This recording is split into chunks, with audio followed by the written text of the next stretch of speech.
他说，昨天我跟你一样都是用华文上其他的课，今天忽然间所有的课都用英文教，那一些英文老师讲的英文我听不懂，只有你讲的英文我听得懂。我们有一个选择，考试还是可以用华文的作答。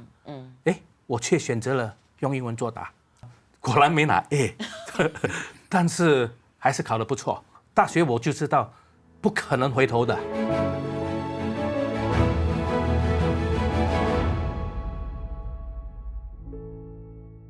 泡一壶茶，讲一段故事，念一生的回忆。上课喽！那些年你教会我的事，我是主持人林安娜。今天很开心的邀请到新民中学前校长吴忠博老师，还有他的学生陈家才，来到那些年你教会我的事做客。吴老师，听说你在教育界30多年了。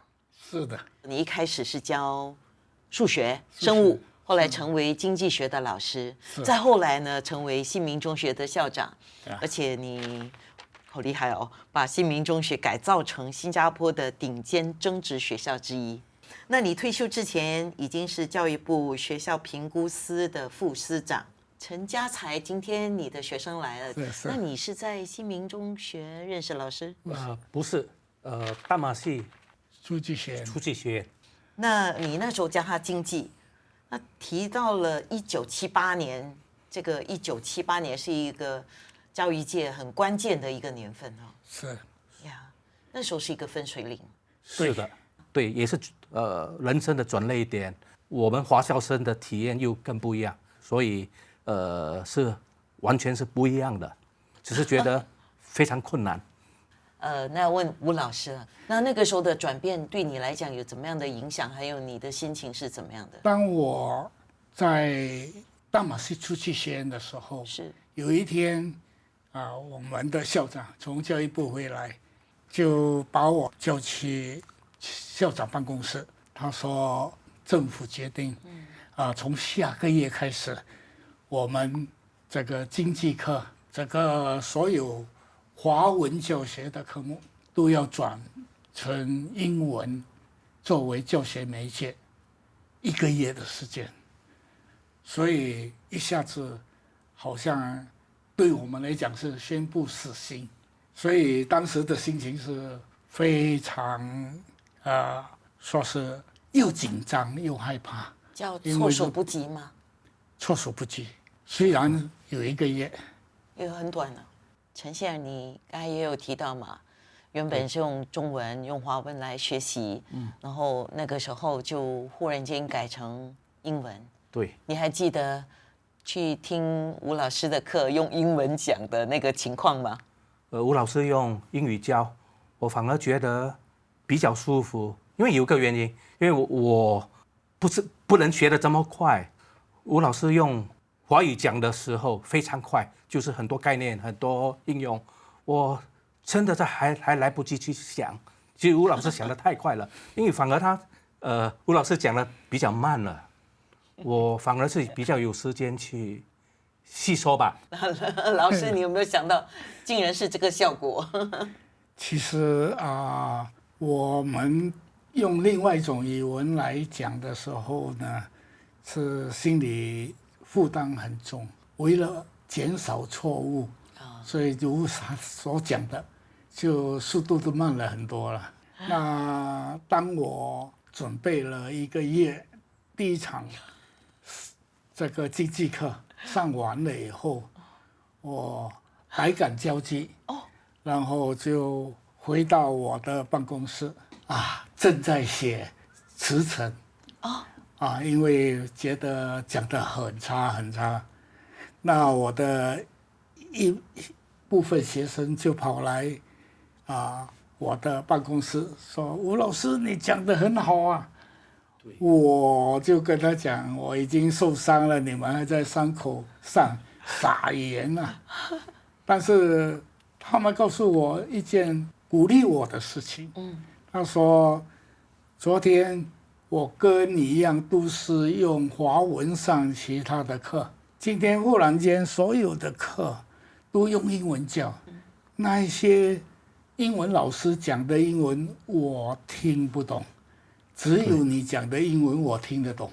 是，我就了解到，原来我还有一群学生是跟我一样，而且他们的处境更麻烦，因为我是混一口饭吃，继续教下去，他们还要去面临考试会考，所以他们比我的负担更重，所以我们就在这种情况底下互相鼓励。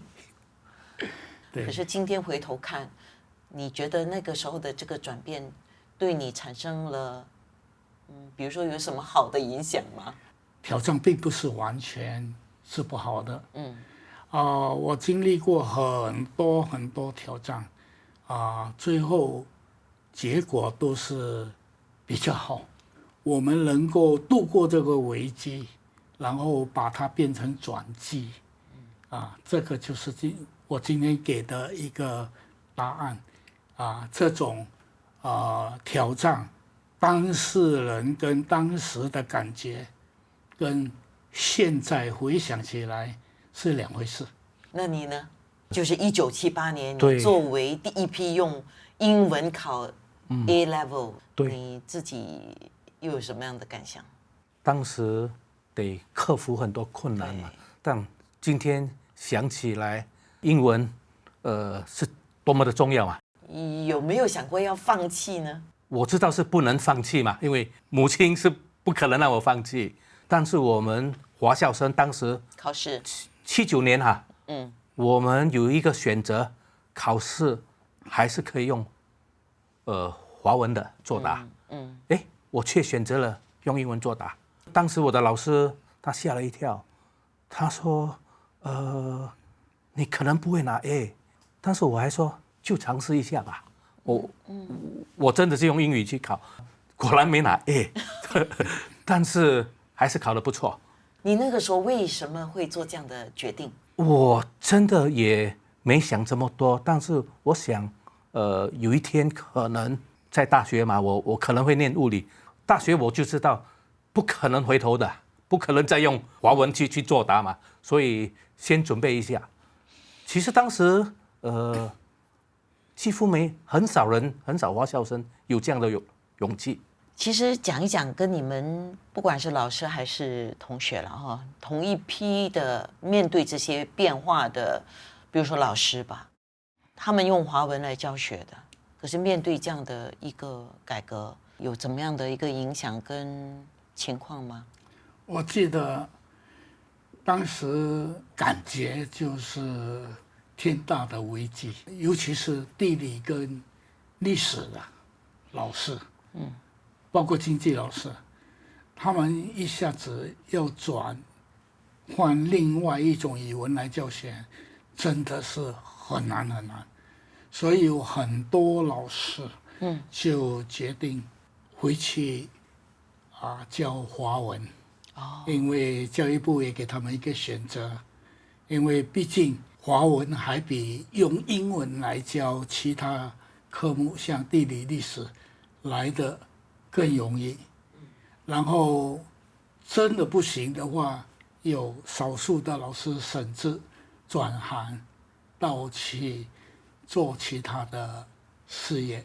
还好我在第2年的时候就拿到政府的奖学金，到英国去，就给我一个很好的机会，在那里真正的融入了当地的这个讲英语的社会。可是那个时候有学生掉队了吗？我是指在学习方面。在读书的时候掉队是没有，考完试掉队是有，因为他们英文考得不好所以他们进不了大学，他们去了 Polytechnic。那还有一些甚至真的考得不好，就连大学 Poly 都进不了。但是也不见得就是坏事，因为我碰到1、2位我的学生，后来生意做得不错，他们是很早出来创，那大家都知道自己没有读大学，自己的英语不好，所以他们最早一批到中国去。哦，因为这样呢，他们反而做得很好。识跟得这两回事，是看结果还是看过程？得失嘛，你觉得你得到多吗？肯定是得多嘛，因为只是当时的那个时段，对吗？我也同意。我去了面包屋里，很多我的同事，就是当时做校长或者在教育部里面，都很奇怪我能够很容易的就从政府部门转到私人部门去，而且还做得不错。他们很奇怪的就是我怎么能够在这样短的时间里面转换跑道？是，那怎么能呢？第一，我们接受了这种挑战嘛，还有比这个转研流的挑战更大嘛。第二，我们双语，双语不是指两个语言而已，而是接受两种文化，是，所以有不同的观点来看同样的事物。我们去跟很多国家做生意的时候，很舒服的，可以随便转换我们的语言思想。是，刚才老师在讲的时候，我注意到呈现你的反应，你就好像当年的学生一样，老师在讲，你就这边很专注的在听。是，吴老师不单单是高中的那段时间嘛，当我的老师，吴老师的教后服务是永不羞耻，真的有问必答，常常也主动的跟我分享他的经历。